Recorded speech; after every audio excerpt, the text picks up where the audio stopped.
What's up, movement? For those of you who don't know me, my name is Fabian, and we are in week 2 of our series, Break It Down. And today we're going to talk about what to do when things don't make sense. There are so many times where we hear a story from a friend or a teacher or even a pastor, and we're like, okay, great story, but what does that mean? What does it have to do with me? I can remember a time when my cousin Mike called me on the phone and told me this big story about what happened to him that day. And then an hour later, he just says, all right, bro, thanks for the talk. And I'm just sitting there like, what just happened? Like, what? I don't understand this. And I feel a lot of the time we do that with the Bible. Now, I know that you guys always hear us adults talking about the Bible's supposed to change your life and it's the way God communicates with you. But then you read a little bit of it and think, wait, that doesn't make sense. I'm not even sure I understand that. So how is it supposed to help me? You see, when it comes to the Bible, sometimes we randomly pick a spot and start reading. And then we try to figure out how that verse or chapter applies to our own lives.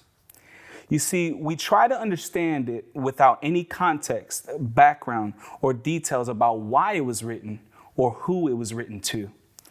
And because of that, we struggle to understand what it meant when it was written and what it means for us today. Like, can you just imagine being in a fight with your friend? Like, you two are arguing, like you guys could be arguing about LeBron and Jordan, who's the GOAT, who's the greatest. And you turn to the Bible for the answers, only to find a verse like Proverbs 21:9, which says, better to live in a corner on a roof than share a house with a quarrelsome wife. You'd probably be like, God, how does this help me in this situation? Like, how is that an answer right now? You see what I mean? When we don't know the whole story, we don't understand the point of what we're reading. And that can sometimes leave us feeling as if some of the things that we were told about the Bible and being helpful to us and changing our lives might not be true. But what if we were to take a look at the Bible in a different way? What if we looked at the Bible as a book of stories told by real people who can help us navigate our own lives in today's world? You see, every book, verse, or letter you read in the Bible won't always make sense. And that's because it was written in a different time and culture. Can you imagine just how different life was in the ancient Middle East versus us today? But that doesn't mean we could just throw it all out because it doesn't make sense to us right now. You see, the Bible actually has a lot of value and importance. And one of the best things we can do to understand Scripture and to apply it to our lives is to put everything into context, which means to understand more about who wrote it, why they wrote it, when they wrote it, and who they were writing to. Let me give you an example. One of the most popular verses in the Bible was written by a guy named Paul.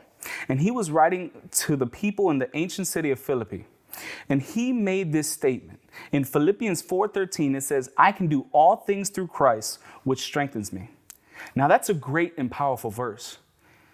And it looks good on coffee mugs and Instagram posts. But if we were to take that post literally, it doesn't make a lot of sense. Because we can't do everything. We can't fly. We can't read minds. We can't get straight A's just by reading and agreeing with this verse. If we take this verse just by itself without any context to what Paul was trying to say, we don't see the whole story.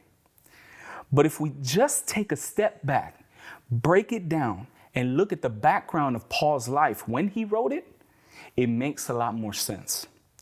You see, Paul wrote this verse when he was in prison. Yeah, y'all heard me right. He was in prison. He had been arrested for telling people about Jesus, which wasn't really popular with the people back then. He told the people who he was writing this letter to that no matter what he went through or how hard life got, he was confident that he would be okay, even in prison.